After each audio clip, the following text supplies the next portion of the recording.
اس کے بعد اللہ تعالیٰ سورۃ صاد آیت 26 میں فرماتے ہیں، يا داود إنا جعلناك خليفة في الأرض فاحكم بين الناس بالحق ولا تتبع الهوى فيضلك عن سبيل الله إن الذين يضلون عن سبيل الله لهم عذاب شديد بما نسوا يوم الحساب۔ اے داود، ہم نے تمہیں زمین میں خلیفہ بنا دیا، تم لوگوں کے درمیان حق کے ساتھ فیصلہ کیا کرو اور اپنی نفسانی خواہش کی پیروی نہ کرو، ورنہ وہ تمہیں اللہ کی راہ سے بھٹکا دے گی۔ یقیناً جو لوگ اللہ کی راہ سے بھٹک جاتے ہیں ان کے لیے سخت عذاب ہے، اس لیے کہ انہوں نے حساب کے دن کو بھلا دیا ہے۔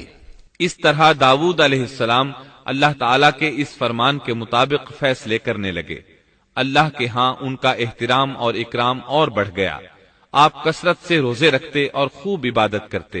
آپ اس وقت تمام انسانوں سے بڑھ کر اللہ کی عبادت کرنے والے تھے۔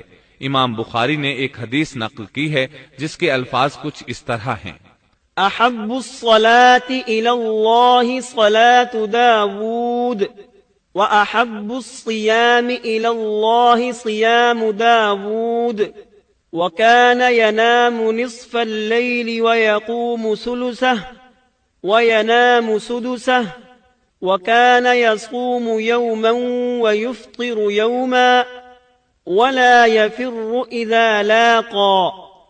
اللہ تعالیٰ کے نزدیک سب سے محبوب نماز داؤد علیہ السلام کی نماز ہے، اور اللہ تعالیٰ کی طرف سب سے محبوب روزہ داؤد علیہ السلام کا روزہ ہے۔ وہ رات کا آدھا حصہ نیند فرماتے، اس کے بعد تہائی رات قیام کرتے اور رات کے چھٹے حصے میں سو جاتے تھے۔ ایک دن روزہ رکھتے اور ایک دن روزہ چھوڑ دیتے تھے۔ لڑائی میں جب دشمن سے مقابلہ ہوتا تو بھاگتے نہیں تھے۔ اس حدیث میں نفل نماز یعنی نماز تہجد اور نفلی روزے کا ذکر ہوا ہے۔ بہرحال یہ وہ صفات ہیں جو داؤد علیہ السلام کے بارے میں حدیث رسول میں آئی ہیں۔ اللہ تعالیٰ نے سورہ سبا آیت 13 میں ان کی تعریف کرتے ہوئے ان کی آل کو اللہ کا شکر ادا کرنے کا حکم دیا۔ اعملوا آل داود شکرا، اے آل داود اس انعام کے شکریہ میں نیک عمل کرو۔ داؤد علیہ السلام کی ایک صفت یہ تھی کہ آپ بہت شکر گزار تھے، اور ایسے لوگ کم ہی ہوتے ہیں، جیسا کہ سورہ سبا آیت 13 میں اللہ تعالیٰ فرماتے ہیں، وَقَلِيلٌ مِّنْ عِبَادِيَ الشَّكُورُ، اور میرے بندوں میں سے شکر گزار بندے کم ہی ہوتے ہیں۔ داؤد علیہ السلام میں جیسے دیگر بہت سی خوبیاں تھیں، وہاں ایک بہت عظیم خوبی یہ بھی تھی کہ وہ ایک بادشاہ ہونے کے باوجود ایک درہم بھی سلطنت کے بیت المال سے نہیں لیتے تھے۔ اپنا اور اپنے اہل و عیال کا بوجھ خود اٹھاتے تھے، اور اپنی محنت اور ہاتھ کی کمائی سے حلال روزی حاصل کر کے اپنے اہل و عیال کو کھلاتے تھے۔ داؤد علیہ السلام کی اس عظیم صفت کو نبی کریم صلی اللہ علیہ وسلم نے یوں بیان کیا ہے۔ صحیح بخاری میں ہے، ما اکل طعاما قط خیرا من ان یأکل من عمل یده وان نبی اللہ داود علیہ السلام كان يأكل من عمل يده، کسی انسان نے اس شخص سے بہتر روزی نہیں کھائی جو خود اپنے ہاتھ سے کما کر کھاتا ہے۔ اللہ کے نبی داؤد علیہ السلام بھی اپنے ہاتھ سے کام کر کے روزی کھایا کرتے تھے۔ بعض مفسرین بیان کرتے ہیں کہ داؤد علیہ السلام دعا مانگا کرتے تھے کہ اے میرے اللہ، کوئی ایسی صورت پیدا کر دے کہ میرے لیے ہاتھ کی کمائی آسان ہو جائے، کیونکہ میں بیت المال پر اپنا بوجھ نہیں ڈالنا چاہتا۔ تو اللہ تعالیٰ نے آپ کی اس خواہش کو اس فضیلت کے ساتھ قبول فرمایا کہ ان کے ہاتھ میں لوہے کو موم کی طرح نرم کر دیا، جس سے وہ زرہیں بناتے اور انہیں فروخت کر کے اپنے اہل و عیال کی کفالت کرتے۔ داؤد علیہ السلام نے کتنی عمر مبارک پائی اس میں اختلاف ہے، چنانچہ اس کے متعلق مورخین کے اقوال کے علاوہ کوئی مستند بات نہیں ملتی۔ عبداللہ بن عباس رضی اللہ عنہما فرماتے ہیں کہ داؤد علیہ السلام کی وفات ہفتے کے دن اچانک ہوئی۔ وہ ہفتے کے دن مقررہ عبادت میں مشغول تھے اور پرندے قطارے باندھے ان پر سایہ فگن تھے کہ اچانک اس حالت میں ان کا انتقال ہو گیا۔ اس کے بعد آپ کے فرزند ارجمند نے امور سلطنت کو سنبھال لیا۔ یہ سلیمان علیہ السلام تھے۔ اللہ تعالیٰ نے آپ کو بہت سی خوبیاں اور معجزات عطا فرمائے۔ سورۃ النمل آیت 16 میں ہے، وورث سليمان داود وقال يا أيها الناس علمنا منطق الطير وأوتينا من كل شيء إن هذا لهو الفضل المبين۔ اور داؤد کے وارث سلیمان ہوئے، کہنے لگے لوگو ہمیں پرندوں کی بولی سکھلائی گئی ہے اور ہم سب کچھ دیے گئے ہیں، بے شک یہ بالکل کھلا ہوا فضل الہی ہے۔ یہاں وراثت سے مراد مال نہیں بلکہ بادشاہت اور نبوت مراد ہے۔ اللہ تعالیٰ نے انہیں ایسا بادشاہ بنایا کہ ساری دنیا میں ان جیسا کوئی نہیں ہوا، آپ سے بڑھ کر بادشاہت بھی کسی کی نہ ہو سکی، کیونکہ خود سلیمان علیہ السلام نے یہ دعا کی تھی کہ الہی مجھے ایسی سلطنت عطا فرما کہ جو میرے بعد اور کسی کے شایان شان نہ ہو۔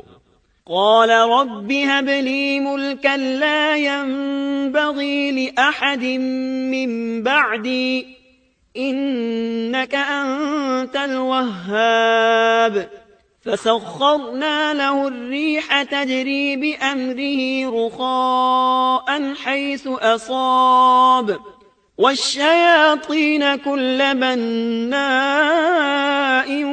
وغواص وآخرین مقرنین فی الأصفاد۔ کہا کہ اے میرے رب مجھے بخش دے اور مجھے ایسا ملک عطا فرما جو میرے سوا کسی شخص کے لائق نہ ہو، تو بڑا ہی دینے والا ہے۔ پس ہم نے ہوا کو ان کے ماتحت کر دیا، وہ آپ کے حکم سے جہاں آپ چاہتے نرمی سے پہنچا دیا کرتی تھی، اور طاقتور جنوں کو بھی ان کا ماتحت کر دیا، ہر عمارت بنانے والے کو اور غوطہ خور کو اور دوسرے جنات کو بھی جو زنجیروں میں جکڑے رہتے تھے۔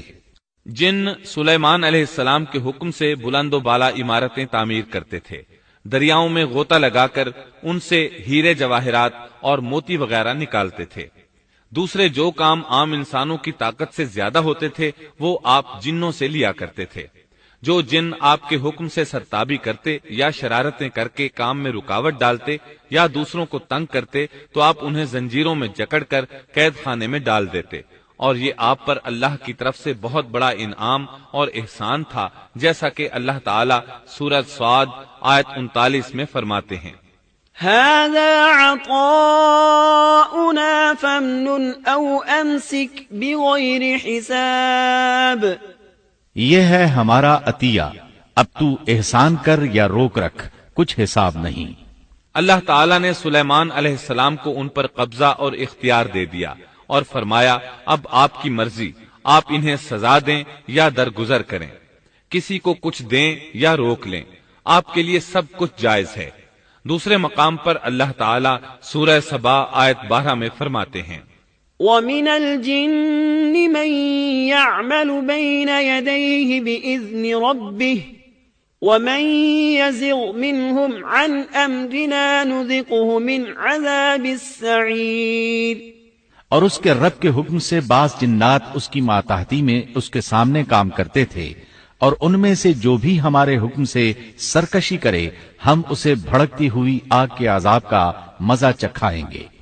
اس طرح اللہ تعالیٰ سورہ سبا آیت 13 میں فرماتے ہیں، يعملون له ما يشاء من محاريب وتماثيل وجفان كالجواب وقدور الراسيات اعملوا آل داود شكرا وقليل من عبادي الشكور۔ جو کچھ سلیمان چاہتے جنات وہ تیار کر دیتے، مثلا قلعے، مجسمے اور حوضوں جیسے پیالے اور چولہوں پر جمی ہوئی مضبوط دیگیں۔ اے آل داود اس کے شکریے میں نیک عمل کرو، میرے بندوں میں سے شکر گزار کم ہی ہیں۔ یعنی جنات سلیمان علیہ السلام کے حکم کے مطابق بڑے بڑے محل، مساجد، قلعے، مختلف مساجد کے ماڈل یا سینریوں کے ماڈل، بڑے بڑے تھال اور اتنی بڑی دیگیں بناتے تھے جو بوجھل اور نقل و حمل کے قابل نہ ہونے کی وجہ سے کسی خاص مقام پر نصب کر دی جاتی تھی، اور یہ آپ پر اللہ تعالیٰ کا عظیم احسان تھا۔ اس کے علاوہ دیگر معجزات سے بھی اللہ تعالیٰ نے آپ کو سرفراز فرمایا تھا، جیسا کہ سورۃ الانبیاء آیت 82 میں اللہ تعالیٰ فرماتے ہیں، وَمِنَ الشَّيَاطِينِ مَن يَغُوصُونَ لَهُ وَيَعْمَلُونَ عَمَلًا دُونَ ذَلِكَ وَكُنَّا لَهُمْ حَافِظِينَ۔ اسی طرح بہت سے شیاطین بھی ہم نے اس کے تابع کیے تھے جو اس کے فرمان سے غوطہ لگاتے تھے، اور اس کے سوا بھی بہت سے کام کرتے تھے، ان کے نگہبان ہم ہی تھے۔ یہ تمام اقتدار اللہ تعالیٰ نے آپ کو عطا کیا تھا۔ آپ کے معجزات میں سے ایک معجزہ یہ بھی تھا کہ ہوا آپ کے لیے مسخر یعنی مطیع و فرما بردار تھی۔